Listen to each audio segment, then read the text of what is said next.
Let's get two very attractive ladies sitting right here. One of them's already here. I'm not the other one, guys. There's another. I'm going to get up, and another woman's going to come in. Doesn't have a vagina.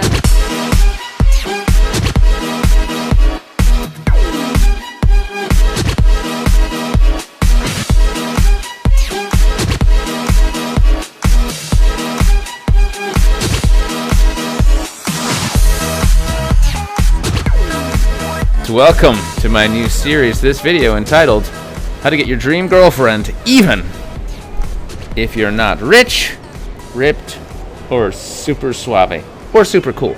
Now, this is a big question. Most guys want to have their dream girlfriend. What does that mean? That means she's not just beautiful, guys. She's not just beautiful. She's smart. She's successful. She's got a great sense of humor. If you're into that, not all guys are. I am. Maybe she's got her own business. She's passionate. She loves life. She's just full of that good energy. One of those girls that pretty much any man would love to be with.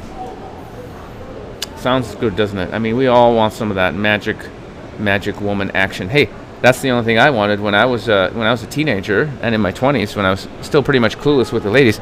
All I ever fantasized about was having an amazing girlfriend. Would have made me so happy. But the question is this, guys. The question is, if this woman that you want to be your girlfriend is so amazing that any guy would be happy to be with her, what's she doing with you?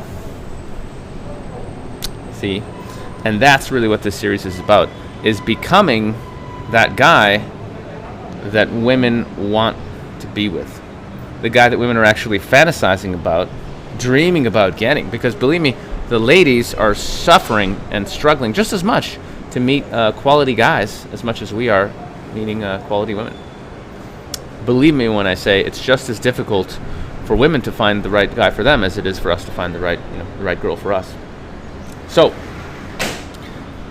in each video in my relationship series, I'm going to cover one critical aspect of what you need to materialize in your reality, in your personality, in your beingness, if you really want to find a goddess to be your girlfriend or one of your girlfriends, if you go down that route. So, of course, I'm going to talk about authenticity in the first video. What else could I possibly talk about in this fake-ass world, in this fake-ass dating community that I'm coming out of, than authenticity? Now, this is the number one complaint, believe it or not, amongst my female friends, girlfriends, ex-girlfriends. Guys are fake. They're not real. They're talking to a guy, and they know usually they know before they talk to you, because, that's what women are like, but usually within a minute, 2 minutes, they know this guy's putting on a show. He's being fake. He's not real. I can't trust him. I can't have a relationship with him. I can't date him. I can never fall in love with him because I'm falling in love with a character.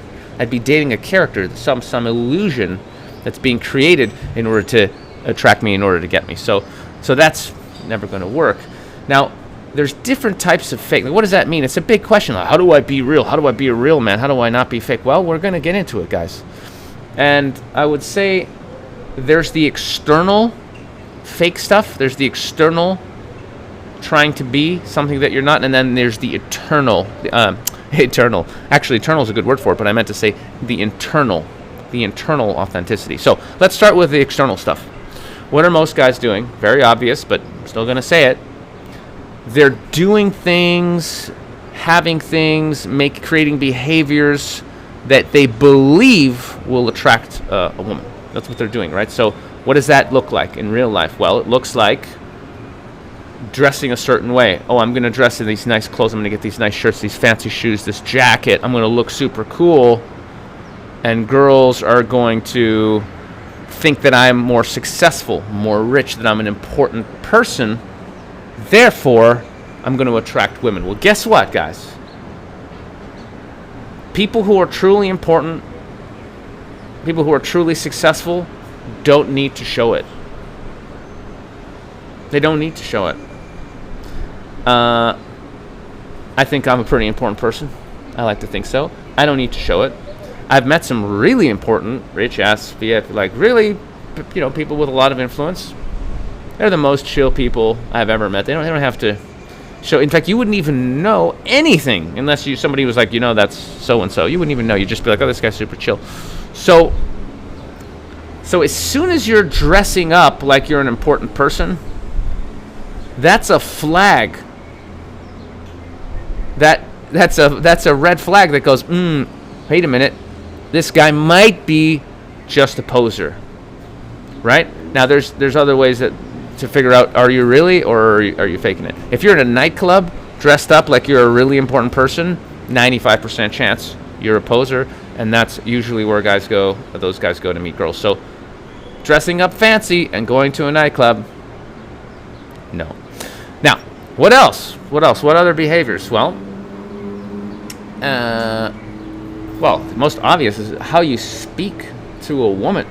Guy who's speaking to a girl and he's talking about how important he is, how successful he is, how much money he has, the car he drives, any of these things that would impress a woman. Again, people who are truly powerful, not just successful in the world, but internally powerful, internally validated, love themselves, respect themselves, are clear on who they are, they don't talk about how great they are. There is no need. They are great. Their reality is so powerful, you don't have to talk about how great you are. You don't. You wouldn't. Those people don't do that. So as soon as you start yapping on about how awesome you are, red flag. Yeah, he's not. He's trying so hard. He's just, no.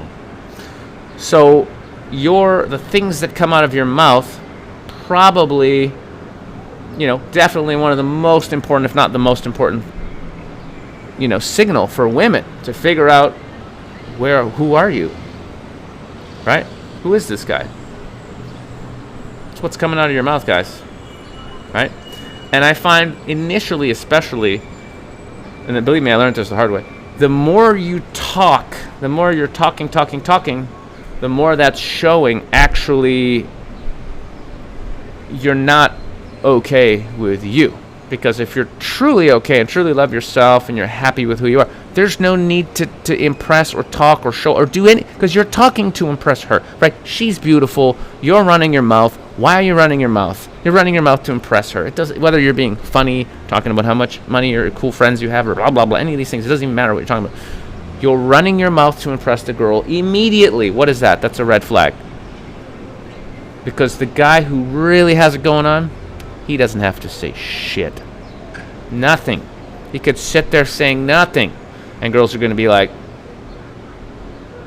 because they can sense it. They can sense your confidence, your aura, your internal validation. Women are like radars for douchebags and cool dudes and everything in between. They just don't even ask me how. That's a whole other thing. They just know.